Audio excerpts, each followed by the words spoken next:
This mission I slide down Las Vegas Boulevard too. This mission I slide down Las Vegas Boulevard too. Meet me on 15th and Fremont at the market.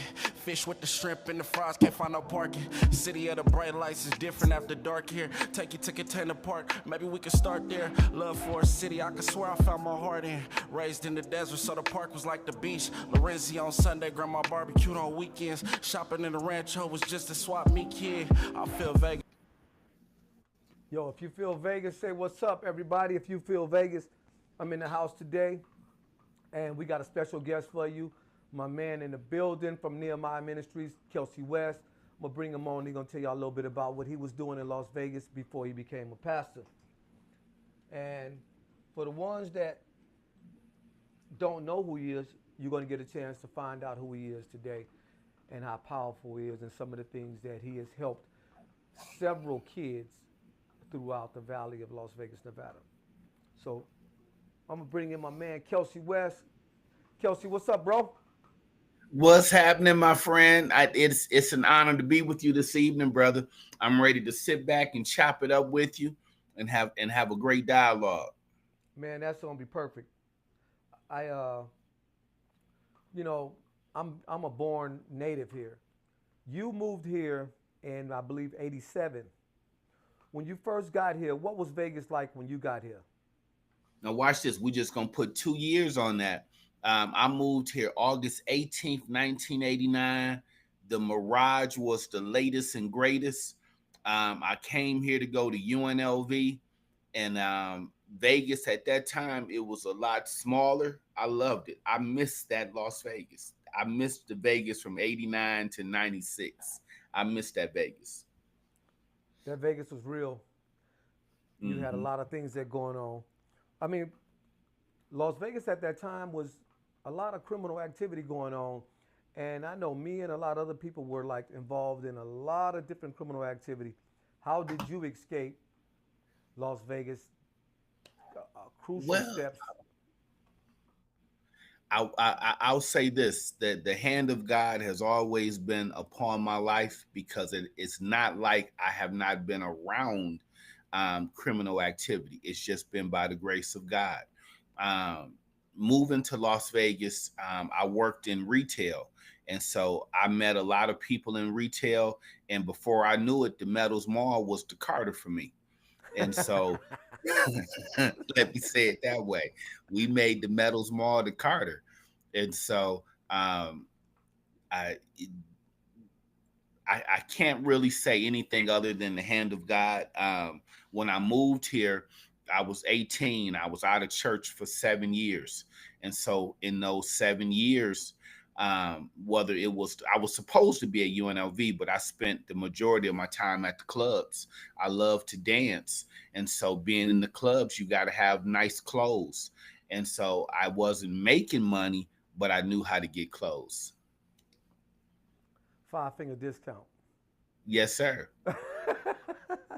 Man, Yes. as a youth growing up right out of high school, and you want to be fly, and you said you was a dancer. Did you dance with a group or was you solo? Solo. So watch this. I moved here August 18th, 1989. August 25th, that following Saturday, the late Leroy Caldwell lets me into Uptown. I go in Uptown, I dance solo that night, I take second place. I'm sick. I can't even function in school. All I'm thinking about is getting back to Uptown to take first place. And I was able to take first place. And what's crazy is my first night in the club, I'm 18. I'm sitting next to Mike Tyson. And my life was just never the same. I fell in love with the clubs. The clubs was my drug. And I overdosed several times. That's easy to do. So let me ask you a question. Do you remember the guy who won first place the time you won second? Yeah, the first night I lost to um, man, names just slipped me. Was he a Leroy. tall? I lost to Leroy. Leroy was short, and then it was Okay. a taller gentleman he danced with, real slender guy, but they were slick together. And so That night also another now pastor, Lee Washington, he danced and his music was mixed. So I stole some things from him and I went back and practiced because I had to really put a routine together. But I lost that first, and I cannot remember the name of the other guy, but I lost to a tandem. You know, one year doing Uptown Curtis. Days, Curtis. I remember Curtis. Curtis and the other guy used to dance with him. Yeah. That's right. But I lost Curtis to was Curtis. sharp. Curtis was sharp, man. Curtis was Curtis could sharp. slide across the floor. And so that's who I lost to the first night. Okay, so check this out. There was one year at Uptown. My cousin Hmm. came down there from Oakland, California. He was too young to get in the club. He like about 6'2", 6'3", and he couldn't get in the clubs. So I got a partner named Kayo. Kayo Uh-huh. took him to the club, took him to Uptown. It had to Uh-huh. be like in 90, 91, somewhere like that. Okay. And he used my friend Lee's ID. Now Lee was short and my cousin was tall, but they kind of had the same complexion. And they wasn't checking Uh-huh. IDs really like that. No way. No. So my cousin heard on the radio that you win $100 if you win a dance contest. He That's went up right. there, he won the contest, come back with $100. And he was like, you knew I was gonna win that. His name is Corey Action. He used to dance overseas and all of that stuff. He still dances today, had a dance studio. But he went to Uptown and won that money. It's a good chance that we were in the clubs together because I was at Uptown, the Shark Club, Tramps, LJ's, wherever the music was. That's where I was at. I love to dance. So how long did you carry on your dancing career? And what are all of some of the players that was out there that was dancing? Like some of the names you Uh, remember. you know That what? was big time. Big time. I can't. Those two. It was just always new people. Because Vegas is so transient, and so outside of Uptown, when I'm dancing in the other clubs, you would have your mixed crowd. So I really didn't know names like that. I will say, I remember on a couple of occasions dancing. Michael Jackson's father, Joe, was a judge one night. Lionel Richie was a judge one night. And so it was crazy I'm 18, 19. My dancing, that was 18, 24. I stopped. 24, I'm starting to slow down on the dancing side. But in 26 is when I fully retired from the clubs. But I wish I could name the cats who all I used to dance against. You know, next month I'm gonna have one of the guys on that was one of the best dancers, not the best dancer, but one of the best dancers, by the name of Andre Eagles, and it's crazy. He's a pastor too. Wow. Now, guess what? Guess what? Now, see, you just made me think of a name. It was a brother named Vernon. I remember Vernon, Vernon. Vernon, Vernon could dance. Vernon was Yeah, bad. Vernon. Yeah, that was one where I was like, okay, if Vernon dancing tonight, whenever he was dancing, you knew you had to bring your A game. But that's a name that just popped in my head. I hadn't thought about Vernon in a minute. You know, I was one of those guys that hang out on the wall at the club because I didn't know how to dance. I played sports, Hmm. so I just didn't have the rhythm to dance. But I wish I could dance because people that dance was getting all the girls. That's really what started me to dancing as a youngster. I had alopecia and I had eczema really bad. And then when New Edition came out, I learned their moves. And then once I realized girls like dancers, man, the rest was history. And so that also kept me out of trouble because I didn't have to be an athlete to get the girls in my neighborhood in Pontiac. I wasn't one of the dope boys. And so dancing was my connection, my way to the girls. So all along, the whole time you were out there dancing and doing your thing, was there any time that somebody came up to you and asked you for your autograph? No, no, not necessarily autographs, but What was the reaction like after you danced? on the reaction, it was always favorable. It's always love. Let me say that. My favorite hood movie is Paid in Full. And so when I moved to Vegas, I felt like Mitch. I felt like money making Mitch without making the money. It was a just love everywhere. And that's what also made me fall in love with the city. I was just really getting love. And to not be from here, I mean, I could bounce around to different high schools, and it was just a great time to be in Vegas. So what has changed now? You said something about, you know, those were good years back then. What has changed Hmm. so much today that was different from back then?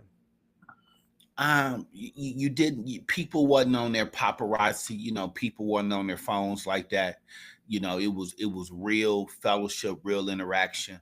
The club scene, you didn't have the tables and the bottle service. So whatever club we were in, if a celebrity was in the house, if they were gonna have a table, it's because we gave them our table. But people just weren't reserving tables and being roped off.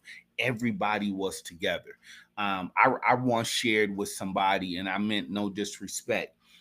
The Super Bowl bored me in comparison to the Tyson fights. Hmm. I missed the Tyson fights at the MGM. I remember being down there, that run with Death Row in the 662. I remember being in 662, inside and outside trying to get in during the Tupac runs. And so just it was just a fun time to see Vegas like that, where everybody was just here out in the open. And I'm a Yeah, huge boxing fan, so I used to yeah. stay at the fights. Man, them fights was great. The fights are great. Hmm. I think like when Suge Knight came in with all of the chaos, you know, Suge, before Suge even got with Death Row, Suge Hmm. was a bouncer. He was a bodyguard at Mr. G's, and he Hmm. wound up bodyguarding for a partner of mine, one of the D boys. And I'm gonna have that guy on here. And Yeah. actually, Suge back then was full of evil stuff because he shot my Hmm. homeboy twice. Okay. Okay. Shot him in the arm and the leg here in Vegas, and went back to LA. Yes, So sir. when the music was all good and the parties and all that, when Suge came in, what he came in with, it cut out the fights, the major clubs, the big time players Yeah. coming to the city. Yeah, Yeah. It changed. It changed. It changed. I miss when the fights were at Caesars. I had a great time at the MGM, but I miss going to Caesars because it was only one way in to get to the fights, so you meeting everybody. But great times, great times. you know, the last fight that I went to at Caesar's Palace was the Mike Tyson and Razor Ruddock. That was a great fight. The last fight I went to there was the Fan Man fight. Oh And yeah, that particular fight, I told my boys, I said, get dressed, we going in the fight.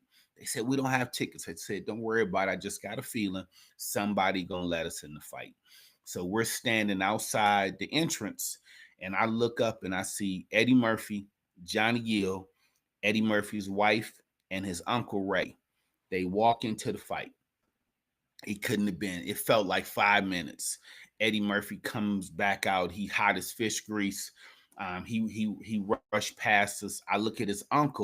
His uncle had 4 tickets in his hand. I said, "Can we have your tickets?" He put the tickets in my hand, and we went in and enjoyed the fight. Eddie Murphy he wasn't ringside, and he was upset because he wasn't ringside, and that's how I got his tickets. man, that's a blessing. Yeah. That is a blessing. So let me ask you this: if you hadn't got the tickets, would you have just ran in there? No, watch this. That wasn't my style. I always trusted I was gonna. I always believed I knew somebody. That has always been how I've maneuvered. As a kid, people knew my mom, knew my grandmother. That helped me navigate through Pontiac. I could go on all the sides. Las Vegas, I met people so fast, and then working in the mall, I'm helping some of everybody because I worked at 9 West shoe store for the ladies. I Right. worked at Zouder and Zouder with the suits. So, and I had both of those jobs sometimes at the same time. So I'm meeting some of everybody. Man, that had to be something because I know everybody came to the Mm. mall. Any event, Everybody. any Hmm. event, you got tons of people going to the mall. So I know you've seen a lot of uh, gangsters chasing other gangsters throughout the mall during that time too, because there was a lot of that going on. Yes, sir. Get caught at the Yes, mall. sir. And so that's right. That's right. And so a lot of people I met at the mall, fast forward, I used to work at the air at McCarran Airport. And so then a lot of, especially the gangsters, they remembered me, I remembered them. And so when I'm at McCarran, I couldn't believe how many people I really knew and how many people knew me. Because back then it was so much easier to help people fly in first class than it'll ever be again. I miss those days. Them days was real good. You could Hmm. fly without getting checked. No dogs. None of that crazy. All of that stuff None of was that. good. None of that. None of that. I was at McCarran Airport because back in the day, the two jobs cats wanted, cats was either trying to park cars or work the baggage curb at the airport because I didn't know how much those guys were making. But it was a fun time, man, at the airport. I can't tell you now. Now you asked me who I met in the clubs. I don't remember, but at the airport, the only great one I didn't meet was Jordan, but the only cat who ever starstruck me was Muhammad Ali. Man, getting a chance to meet Muhammad Ali, that's great. That's the people's champ. When Hmm. people say the people's champ, everybody don't understand that. Can you tell them what the Yeah. people's champ is? Listen, man, to meet Muhammad Ali, to see him years after the boxing career was over, but to see him still being cordial and congenial, patient with people. I mean, signing autographs to the point where his people are saying that's enough, but he's saying no, it's still people wanting to meet me. He was so nice. I didn't even want the autograph. I was just good just staring at him. And I'm going, man, I have the greatest right in front of me. He's the only person to really just starstruck me where I just stood and stared at him. That's a real dude right there. But he was Rest in but he peace. was so Great. nice, so nice. Rest in peace. He was just so nice and friendly, and it's a lot of people, But he's number one. He's the Mount Rushmore for me. But I met a lot of people, brother, because I'm there for both Biggie and Tupac's passing. So I helped a lot of rappers, a lot of singers get home. Let's hear Hmm. about some of it. Just let me hear about it. Let me tell us the scene and what it looked like. Listen, Ed Lover from MTV Raps. After Tupac was shot, you had the rumors. Did it really happen? Is Tupac really dying? Ed Lover came to the ticket counter and I'm helping him change his ticket so he could stay longer. He had tears in his eyes. And he was the first one to tell me it's serious, serious. I don't think Tupac is going to make it. And Tupac and we were the same age. I was down with Tupacalypse. And so not just Pac, not just Tupac, but I was a fan of his from day one, Digital Underground. And so there were just so many rappers, so many entertainers wanting to stay, wanting to pray. And everybody was so emotional. That's what I remember most, just how emotional people were just at the thought of him passing. And so I remember the day he passed. That was possibly one of the last tickets I got from Metro. I was driving on Bonanza, and when the news came that he passed, I wasn't paying attention how fast I was going. The police officer pulled me over. I just said, "Man, write the ticket." Pac just passed, but it was just a real emotional time at the airport. Yeah, I could believe it. You know, the night that Pac got killed, we was at the fight, and because we're from Vegas, when we seen Uh all huh. of the yellow tape and all of the sirens and all of that, we went down Cobalt, like by Uh-huh. where the Alexis Park was. That's right. And then we came down Paradise, and we wound up making our way, uh, to Flamingo to get to the club. Uh-huh. When we got to Uh-huh. the club, there was maybe about 8 guys in the parking lot from LA. And the only thing they Mm-hmm. said was, man, even though Pac had got shot and nobody knew he was dead, they said, man, they just killed Pac. Yeah. So we was Yeah. like, dang, we just passed by that area. That's, That's we right. like, that's what that was? So, I missed man, that. I was on the opposite side. So where you were, I'm already closer to 662. So okay, I you didn't was on the even know Flamingo that side already. I'm already there. Now I'm inside during the craziness. Now when Pac is racing through the casino, I'm in the casino at that time. As a matter of fact, I'm near Allen Iverson and his friends. I remember we weren't that far from Leon, who played David Ruffin in the Temptations, but we're in there during all of that craziness. But I didn't find out till about 3, 4 in the morning that it was Tupac that got shot. I knew somebody had got shot, but I didn't know right away it was Pac. Wow. Yeah, Yeah, that but was we one were of them we were nights we that were is making our way. One of those nights, because I never be was forgotten. at. So watch this. So that was the Tyson Bruce Seldon fight. Absolutely. I had worked that fight because I was working at the MGM also. So I used to help put the arenas together, and that was my second fight working for Don King. Now I've been in the presence. I've shaken hands with President Barack Obama 3 times. I've been in the presence of people. Don King working for him, that's a powerful cat. Absolutely. That's a powerful cat. When he because he would tell all the cable, you tell the world to turn on when I give you the signal. I said, okay, okay, okay. That's This powerful. this is a different type of power. Yeah. Yeah, that Mike Tyson, the night that he fought Bruce Seldom, the day before that, we seen Bruce Seldom in the hotel because we would go out there all the time, and we was trying to get him to play our song before he come out. Uh-huh. So we pressing him and we pressing him as we walking through the casino. We putting the press down, and he said, "Well, just give me the." We had a cassette tape at the time. Yeah. He says, That's "Give me the right. tape." That's right. He said, "Give me the tape and we'll listen to it and we'll see if we could do it." They didn't do it, but just for him accepting it, we already knew what was going to happen in the fight. Tyson there That's been right. running through cats like, That's right. That's right. but we was trying to get heard. That's right. So yeah, I what's one miss of your those most days. you Go missed those on. days? What's some of your most memorable moments from those good days that really stood out that had an impact in the world? Impact in the world. I'm at UNLV when the OJ verdict is announced. I'll What? never forget. I'll never forget that campus, the divide, black people going crazy and white people crying. I'll never forget that moment. Wow. Um, um, Give us a picture of that. man, it was like the lights just clicked on and off.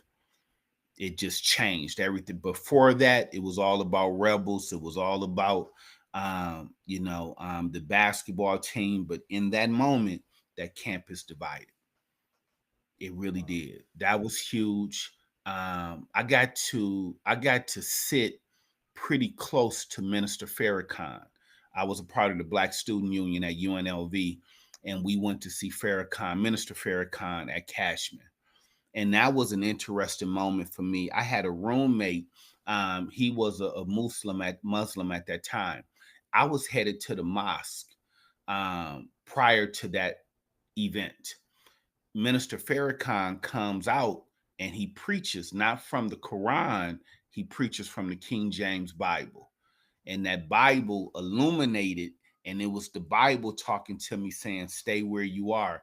And I didn't leave Christianity while he was preaching, but I was headed to the mosque. Wow, that's interesting.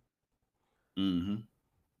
I've been through church, mosque, and different places like that. I'm officially now Muslim, Yes, and I've sir. been since like '93.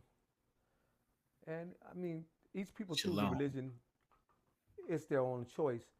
But the That's right. thing is, are you doing the work? And That's right. just to jump into gears, you are a pastor today. Yes, And sir.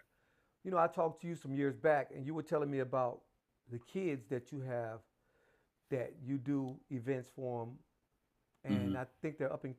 You guys go up to California or something like that. Black Bear Mountain, is that where? I mean, Black Mountain, a bear. Where do you go? Now watch this. That when we talked, that was a camping trip. When we were taking them to Duck Creek, Utah. Okay. So that's our camping trip. My annual trip that I've been doing for 30 years, we take kids to visit black colleges. So for the last 30 years, I've hosted that tour, and we've been blessed to work Wait, hold with. up, hold up, hold on, hold on. Um, Let me stop you 1 second. Come on. Say that one more Hmm. time. You take kids on. Black college tours, yes, sir.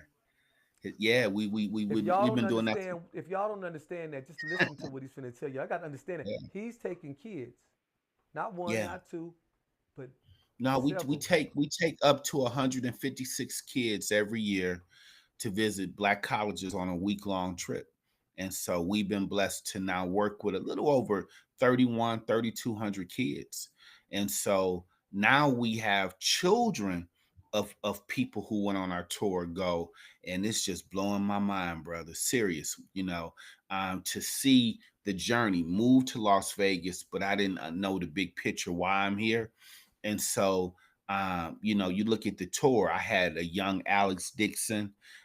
We had Lance Gross, Donnell Thomas, who's now with Metro. Man, just so many kids who have gone on to graduate from HBCUs who are now leaders in the community, and to be able to sit back and know you had a small hand in that. I'm good with life. I'm good with the hand that's been dealt to me. It's always good when you give back. You know, Yes, sir. it's not like you just can give somebody $1 million and say, "Hey, look, man, go and do your thing," but to give back and to show them a direction, put them in a place. When we were young, we didn't have any of that. You know, Yeah. it was crazy. So for kids to get that, is there something special that the kid have to do, or they have to be involved in something? How does the No, kid get no, it's involved? not. Yeah, it's not based on religion. It's not based, you just need a minimum 2.0 GPA. Their parents sign them up. Their parents have skin in the game. Yes, there a lot of the kids, their parents pay for their trip, but we raise money, we get donations, sponsorships, and that help us offer scholarships. Now, because of where I'm from, I'm looking for the kid that's hungry. So he may not have the best grades, but I see hunger in his eyes or her eyes. And so let us invest in you. And so it's been a beautiful thing where you're taking a chance. You don't know if a child is going to make good on your investment, but when you pick the right kid, it's nothing like it. And so, over these 30 years, I've had kids go to school, graduate, invite me to their wedding, let me know when they're having children. Some come back, be a part of the church. It's just a great feeling. I do know that feeling. I do know that feeling to have kids that you taught, that you gave Yeah, energy to, that you took the time out of your wife's, your kids and everything yeah, else to put yeah, into another individual, and for them to respect you today. That's what it's all about. For yeah, them to yeah, be on the level that you expected them to be on. yeah. Yeah, Yeah, and that's a great reward. I tell people I don't I may or may not ever get the quote unquote bag, but I'm rich, and I'm rich because of the love that I've received. I'm rich because of the opportunities that's been afforded to me. Man, brother Elliot, I'm from a small city in Michigan. I'm from Pontiac, not Detroit, not Southfield. I'm from Pontiac, two high schools, 20-mile radius. And I don't say this stuff to be braggadocious. You know, I've left the continent. I've been to Africa a few times, preached and taught there. I talk to Africa every day, Every day I'm talking to somebody in Africa. I don't take that stuff for granted, man. To my phone rings sometimes. It's the white, it's people in DC, it's people here in high places, and so the Bible says, it's better to have a good name than riches. And brother, I believe that there are days where I go, God, thank you for allowing me to still have a name that people respect, despite the stupid stuff I did when I was young, despite the dirt and the wrong. I thank God for His grace today. Well, one of the things about being young, you got another shot. That's Being right. young is just like every kid is going to go through a small little challenge in life, and it's very few that slip out that really make it. It's That's right. very, but if you get underneath the program or get with a team, Yeah. it's easy to grow. Yeah, that's why I love what you do, and I promise you, when my schedule, I'm not even gonna say when my schedule opens up, I have to make time. I applaud you for being a chess master and teaching people how to play chess. I think we one of the weaknesses for our young people, they don't understand the game. We say it as a cliche, I'm playing chess, I'm not playing checkers, and then you talk to that person and they really don't know how to play chess. And so it's like, man, stop using that cliche, because we have to teach our young people how that game relates to life.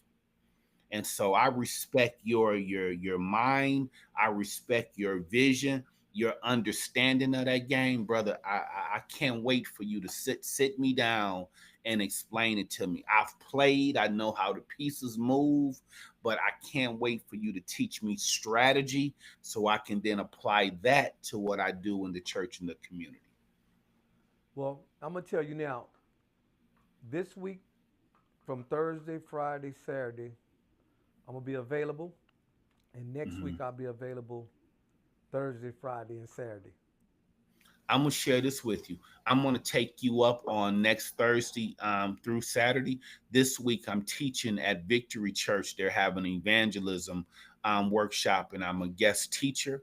And I want to be able to sit at your feet and not have to worry about my phone ring. And I don't want to be rushing. I'm excited. This is something that I've been looking forward to. This.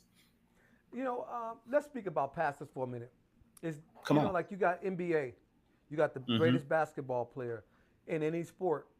Is there the greatest pastor in the world of pastors? Is there like a pastor that's the greatest, like a Michael Jordan dude, or a Kobe, or a Um, LeBron's, or wow. I'm gonna. That's a tough one. Um,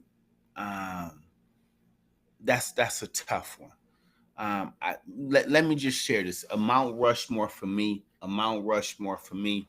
When it comes to, um, you know, that corporate mindset. Bishop Jakes is up there. What he's done corporately, he's up there. Um, on the local level, I honor pastors who have um, who endured. I didn't study pastors like that. Let me give you the answer. Let me give it to you this way. I didn't study pastors that way. And then when I started preaching, I was so loyal to my pastor, I didn't even study the city that way. So there are pastors who were here when I was coming up. I didn't even really study them because I was studying the late Reverend Whitney so much. I was his shadow. I sat at his feet. He's the GOAT to me. Watch this. When I watch American Gangster and Frank Lucas talks about, um, his father in the game, it brings tears to my eyes because that's how I looked at Pastor Whitney. He taught me how to be a pastor, how to be a gentleman, and so he's my goat. so. Were you over at Grace Emmanuel? No, I was at Great Evergreen. So yeah, I was under him for 8 years. I never thought about pastoring. That call came to me actually on a black college tour, but I was just excited to do ministry, to serve. That's really who I am, brother. I love to serve and help people.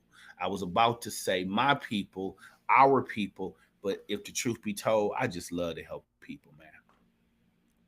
That's a good thing. Hmm. Being fair, understanding, and really putting your heart into it. Yeah. So, in the church today, Uh-huh. compared to what it was in the 80s or the Uh-huh. 90s, what's the difference? Lights, camera, and action. You have to now you're in competition with this camera.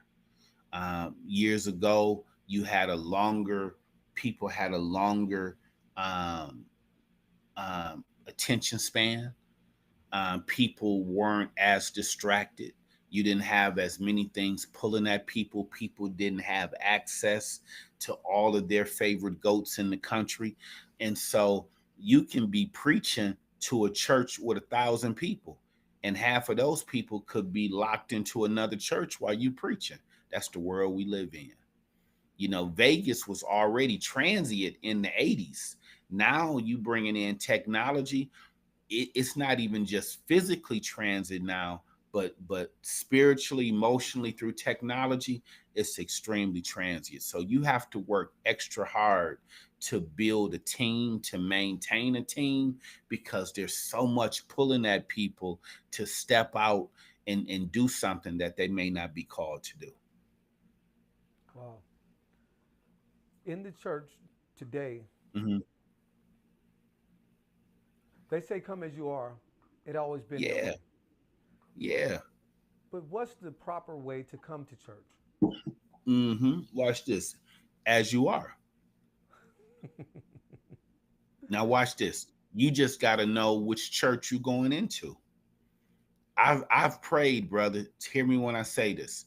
I've prayed for the people on our door to just hold the door open and let people come in. I trust God. God is going to do what he needs to do in people. I'm not God, so I can't change people. I can only speak what he put in the book, but I can't change you. So if you are coming as you are, my job is to make sure you have a seat. That's how I view ministry. Once you come as you are, I'm trusting. If you need to cover something up, he'll convict you to do that. If you need to sober up, he gonna do that for you. But initially, man, let people come in the door, man, and don't forget who you used to be. I remember when I came back to church, I was Coogee down to the socks. I still had the club sticker on my hand. Just let people come in. Serious. Because Absolutely. people get amnesia. They forget. Well, she got a baby. Yeah, but you used to fornicate. Well, he smoking weed. Well, you used to drink.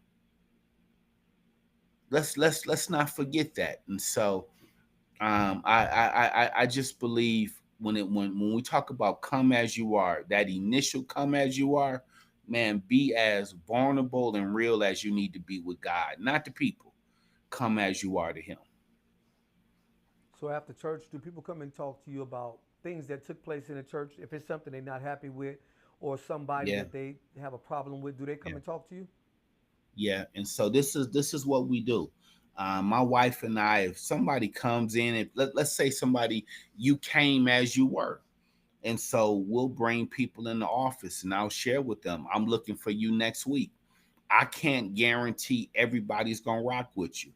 I can't, but I'm sharing with you. I'll be looking for you next week, and so I try to keep that in people's minds. Um, don't look for other people to speak for other people. And just because somebody's in the church doesn't mean the church is in them.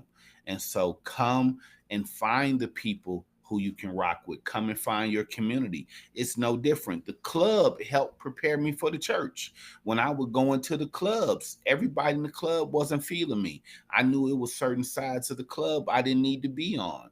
And so I share with people, find your community. And when you hear your song, Dance the way you want to dance.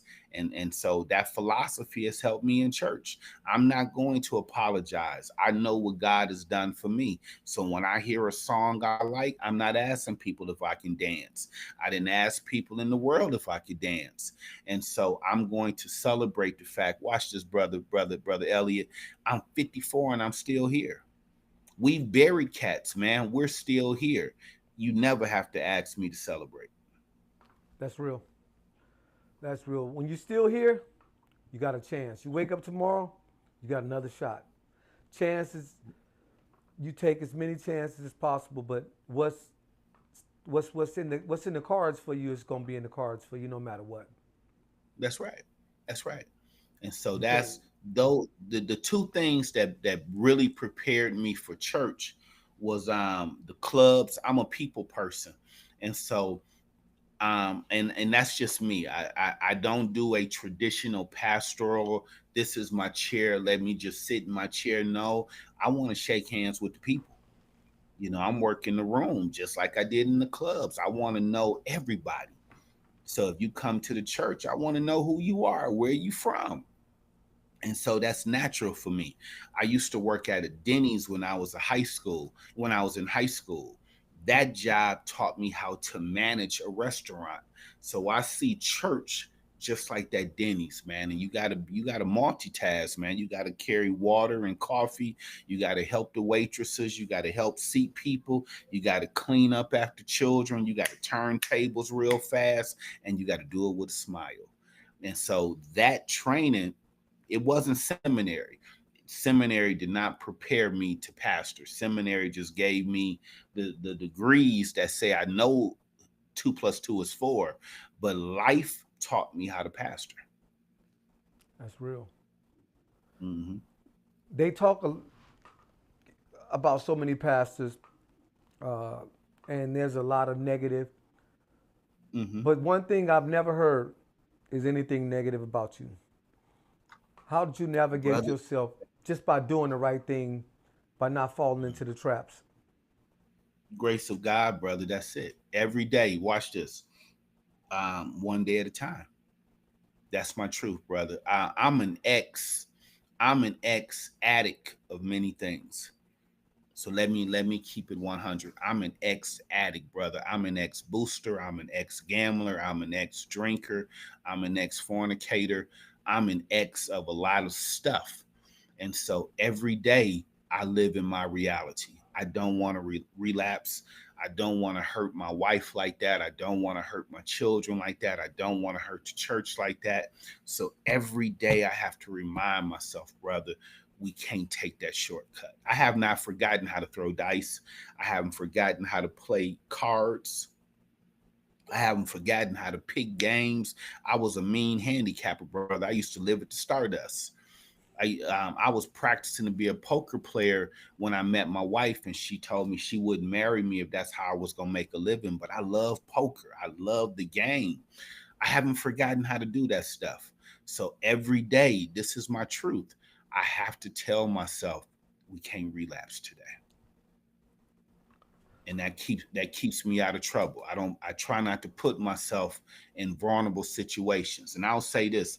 Now the streets taught me that. Growing up in Michigan, I knew it was certain streets I wasn't supposed to be on. It was certain girls I wasn't supposed to talk to. It was certain dudes I was not supposed to walk with or cross. Man, bring that same philosophy to church. I ask men all the time, what hood you from? You didn't see Keisha coming a mile away? Why in the world would you counsel her by yourself? You didn't see that? Wow. And so, yeah, come on, man. You got to be smarter than that. That is something. It's incredible to be able to live in Las Vegas, Mm-hmm. be involved in the streets, Mm-hmm. take your life to another level, and not be caught with somebody with your hand in the cookie jar, or even Yeah. putting your hand in the cookie jar. That's amazing, because there's so many people here in Vegas that haven't been true to what they preach, or they haven't been true to their label of what they're doing. But ever since I've known you, you've been true. Your label has been true. You've been right, and I've always respected you. Before I knew Mutual you, respect. Yeah, before I knew mutual. you, I knew your name, and my Yes, sir. mom told me you was a great person. And I'm honored by that. To know that, that means where I have the utmost respect for your family, and I knew of many people before I met them, and so that's mutual love and respect. So Right. all that you're doing it's just great to serve alongside you in the city. And so when I look at the youngsters, I want the youngsters to tell people I want to be like them, and I don't take that lightly. You know, I've coached, I've trained, I've done a lot. 20 years ago, I had a football team that won the championship. I Hmm. hadn't seen those kids for 20 years. And when I went and met those kids last month, Hmm. one of them broke down in tears. The other one was Yes. just so happy. He had all kinds of gifts for me. And they treated me to dinner and uh, golfing, a lot of different Yeah. things, man. It was great. It was a and and and then check this out. These kids were non-black. They were white kids, That's right. That's right. you know. That's right. So it doesn't matter what color you are. It's what you do in life That's right. and how you pick somebody up and how you That's can right. instill the greatness in them of yourself, and then you can watch it. That's right. Man, listen. I'm unapologetically black. But when it comes to my story in Vegas, let me give a shout out to a non-black brother. I had an internship that changed my life. I get a call one day from Wendell Williams. He was assemblyman at that time, and Larry Weekly, Dr. Weekly. He wasn't in politics at that time, and they called and asked me if I wanted an internship. I didn't even know what an internship was. It just sounded cool. I said I'll take it. And so they told me I needed to go to this office called R&R Partners.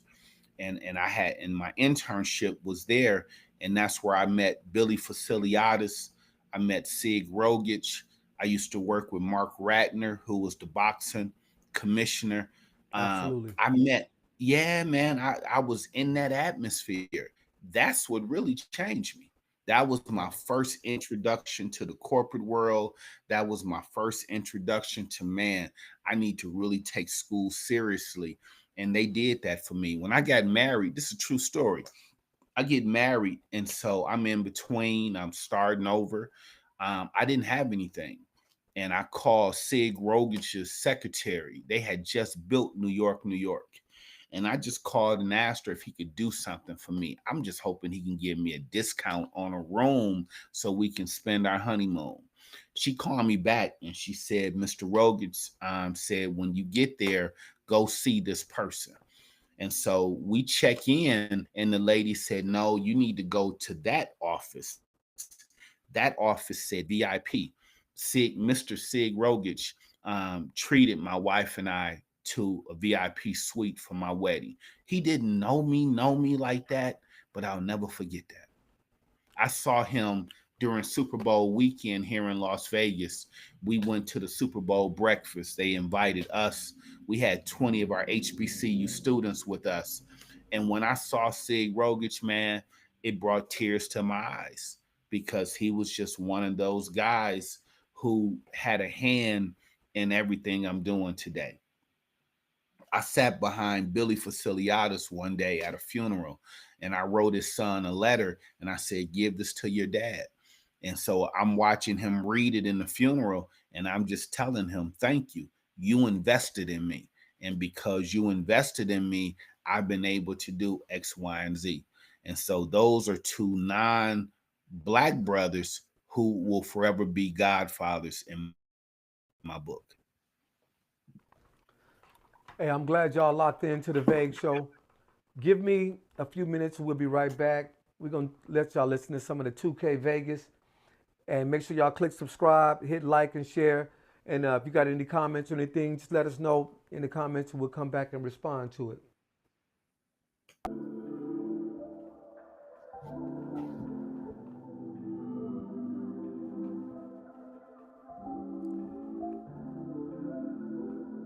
This I slide down Las Vegas Boulevard too. This I slide down Las Vegas Boulevard too. Meet me on 15th and Fremont at the market.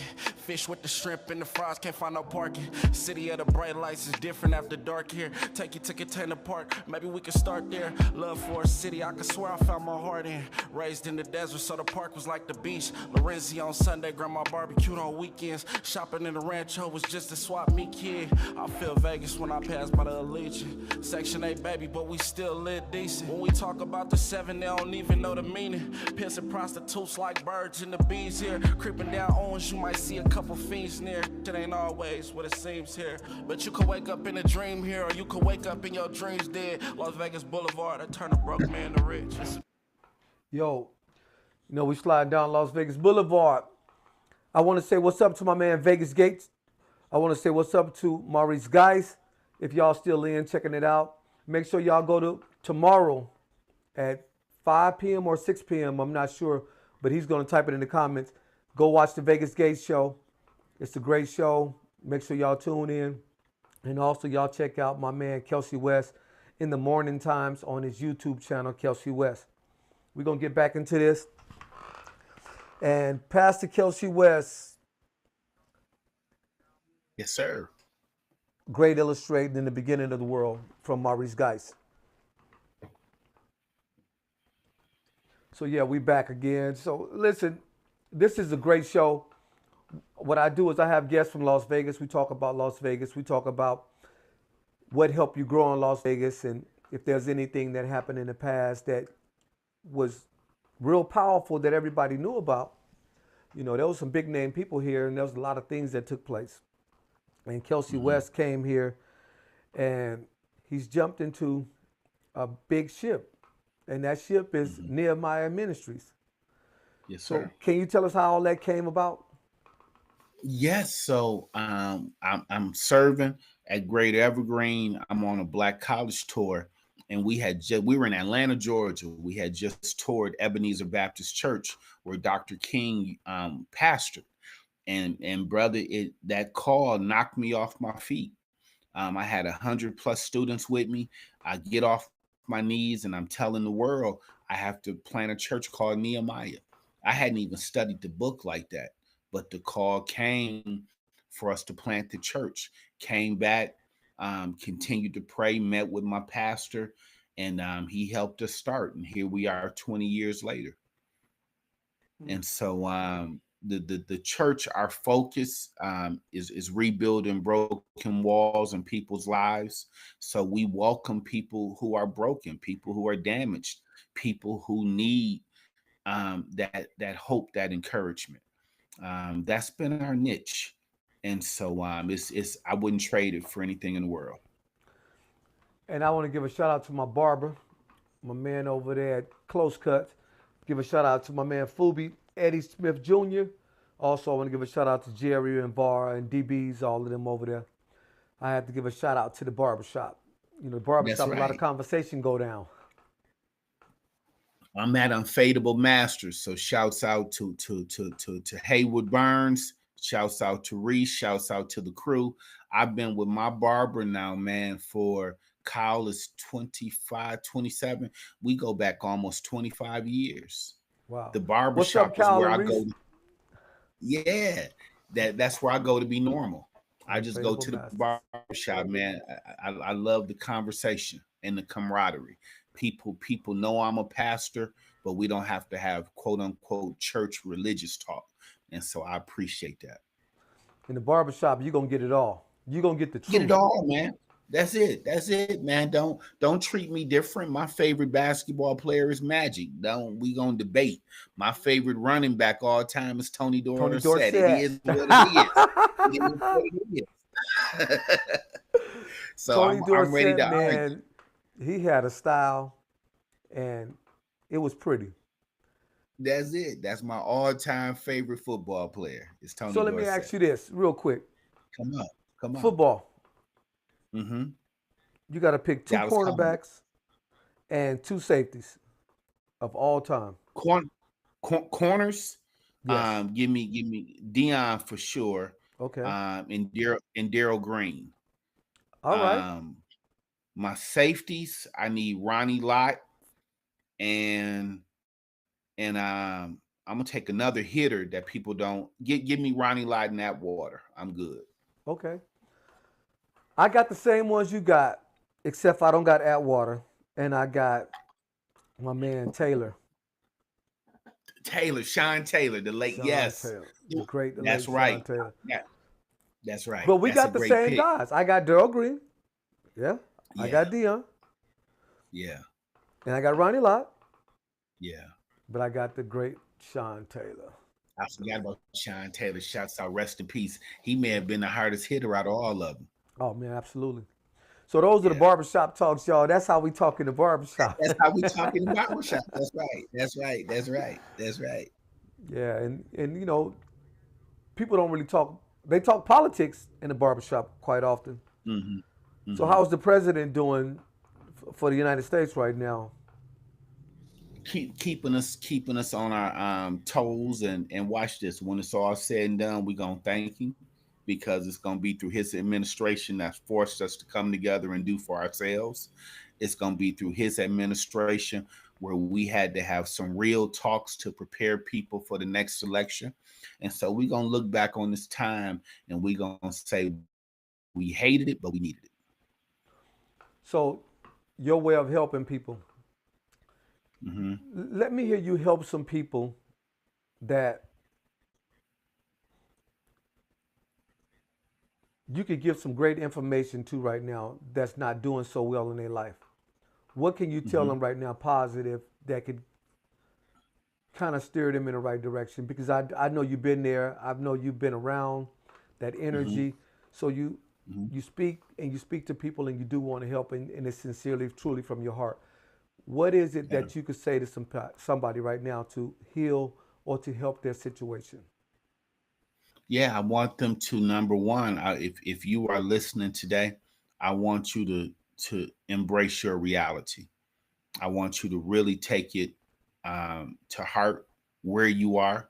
I want you to go to bed tonight believing that tomorrow you're going to take that first step in the right direction. I want you to wake up tomorrow, put on the best that you can, and I want you to go seek your next opportunity. I want you to knock on doors until you get tired of knocking. I want you to kick pride in the behind and not let pride ride shotgun. And I want you to walk up to as many people as you can and introduce yourself. And when you introduce yourself, I don't want you to just ask people um, how you may normally ask for a job, but I want you to ask somebody tomorrow, when can I start? Can I start today? I'm believing in you. I'm trusting that it's going to get better. And I want you to hear this from me. It wasn't that long ago when I was breaking into parked cars at Arizona Charlie's. It wasn't that long ago when I was sitting in the back of a police car, hoping that they would say, we're going to let you go. And so here I am, fast forward later, I had to do what I just told you to do. I had to take a look in the mirror and embrace who I was at that time. I had to go to bed telling myself, I'm going to get up the next day, put some clothes on, and I'm going to walk the entire strip, casino by casino, knocking on doors until somebody hired me. And so from me to you, don't give up. Don't give up. Don't give up. That's it. I'm glad to have you on my show, Kelsey West, man. This is like, it's big. It's huge for me. It's like having Shaq on my Love show. you, brother. Oh man, love you, brother. No, I serious, want to share man. something. I want to share this with you. I want to say thank you for the timing of your show today. I want the people to know we haven't broken bread. We haven't had barbershop talk, but today you were a shoulder for me. I was having a stressful day, and you gave me a moment to vent. And I just want you to know I appreciated that. I needed that. I needed somebody strong enough just for me to release what I was dealing with. So thank you. Man, that's what we're here Thank for. you. And Yeah. anytime my line is open, one, two, Yes, three, sir. 4, 5, around the clock, 12 hours, Yeah. 24 hours. My homeboy KT, the great, always say 24/8. That's right. That's right. I appreciate you. You castled today with me. I appreciate that. Right on, right on. So I appreciate everybody that tuned in, came and watched the live show. And make sure y'all check out Vegas Gates tomorrow. And make sure y'all stop in the barbershops, get some of that good feed. You know, that's fruit when you go into the barbershop. And definitely we'll see y'all again next week. And if my man, Mr. West, if he have Yes, anything sir. he wants to say, go ahead and let him have it before we get out of here. Las Vegas, keep supporting my brother. Mr. Elliott, keep supporting everything that he has his hands on. Stay tuned because he has some great things in the making. Keep supporting Las Vegas. We are one of the greatest cities, if not the greatest city in the United States. So let's keep being positive. Let's keep supporting each other. And remember, my people, receipts matter.